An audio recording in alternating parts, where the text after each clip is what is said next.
Why do we stay awake when we're already exhausted? Why do we reach for our phone when we know tomorrow is going to be rough? And why is it that we lie down because we want rest, but somehow end up more drained, more anxious, and even less at peace? If that sounds familiar, you're not weird. Your body is clearly tired. Your eyes burn. Your neck feels heavy. You keep yawning. And still, when it's finally time to turn the lights off and go to sleep, something in you resists. Because going to bed can feel like giving up the last part of the day that still feels like yours. So instead of sleep, you choose the scroll. Just a few minutes, right?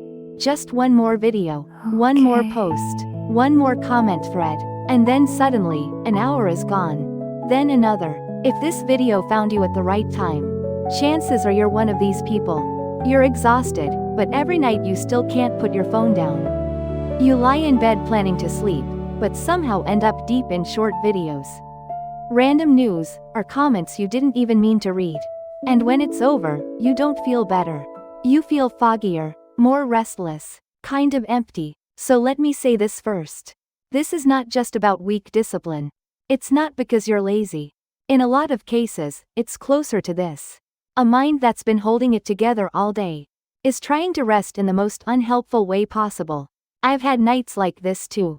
Days where I spent hours replying to messages, meeting expectations, getting things done, staying on schedule, reading the room, and basically reacting to life nonstop.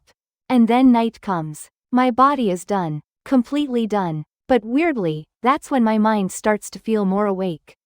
Not really energized, more like relieved. Relieved that nobody needs anything from me anymore. Relieved that for a little while, I can stop performing.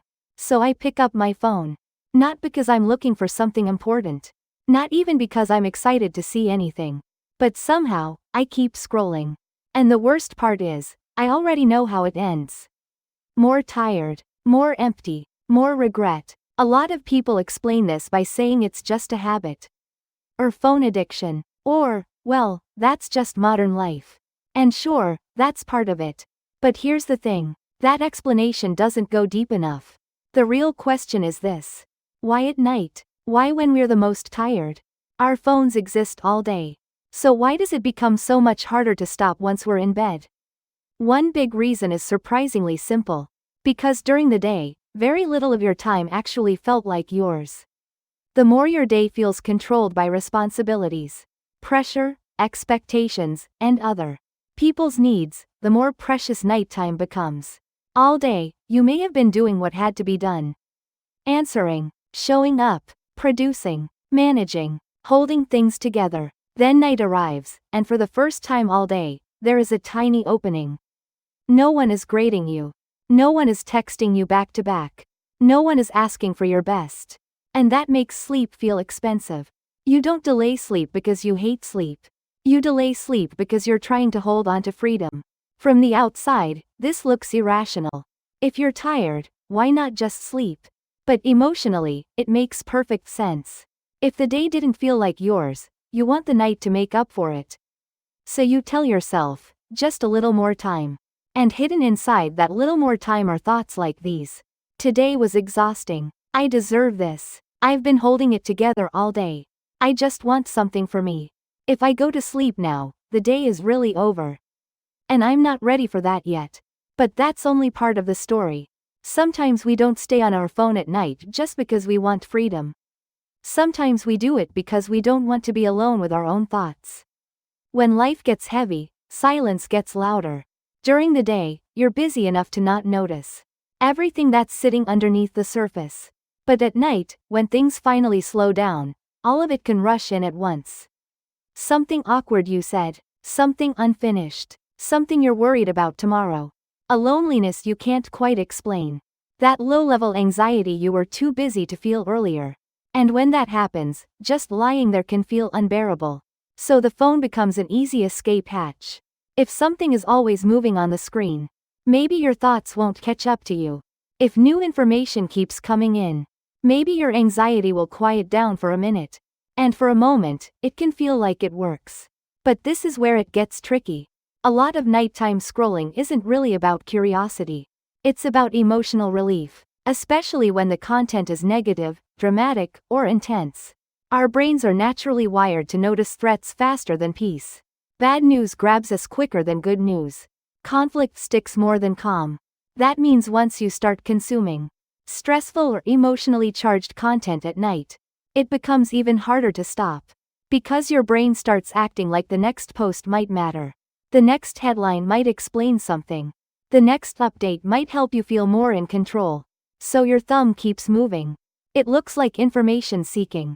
But a lot of the time, it's really a stressed out mind trying to soothe itself. And here's the problem. Your mind picked up the phone to calm down. But your brain gets even more activated.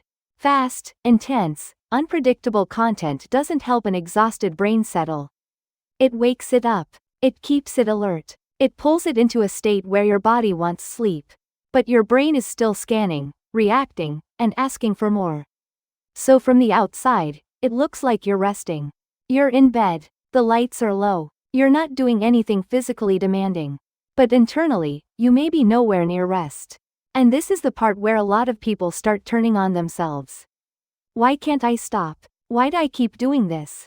Why do I know better and still repeat it? If that's you, I want you to hear this clearly. Please don't use your nighttime struggle as proof that something is wrong with you. Because the truth is, the more tired you are, the harder self-control becomes. If you've already spent the whole day making decisions, tolerating pressure, regulating yourself, and pushing through, it makes sense that your ability to stop is weaker at night. That doesn't mean you're broken. It may just mean you've already used up too much of yourself. And there is something else that's really important here. Sometimes the problem is not just the phone. Sometimes the phone is just where the deeper problem shows up. Maybe your days have become so packed that you barely have room to breathe. Maybe you've gotten used to meeting everyone else's needs, while quietly postponing your own. Maybe you don't get enough time alone. Or maybe you get too much of the wrong kind of alone. Maybe what looks like a bedtime issue is actually built on top of resentment, numbness, loneliness, frustration, or emotional overload. Which means the solution can't always be just putting the phone across the room. Because the thing wrecking your nights might actually be the deprivation you keep carrying through the day. So what do we do with that? First, don't just try to fix the night. Try to change the day, even a little. A lot of people only attack this problem at bedtime. No phone in bed, lights out earlier, better willpower. And sure, those things can help. But if your entire day felt emotionally crowded and personally empty, your brain is going to keep reaching for payback at night. So give yourself some form of your own time before bedtime ever begins. It doesn't have to be an hour. Honestly, 10 minutes counts. 10 minutes where you're not performing, not answering, not rushing, not being useful. You can take a walk. Drink coffee in silence. Write down how you're actually feeling. Sit in your car for a few extra minutes before going inside. What matters is the message your mind receives. My time does not only exist after midnight. I don't have to steal it from sleep. Second, don't just remove the phone. Prepare something gentler to replace it. People do much better switching than simply stopping. So before bed, decide what your lower stimulation option will be. A few pages of a real book.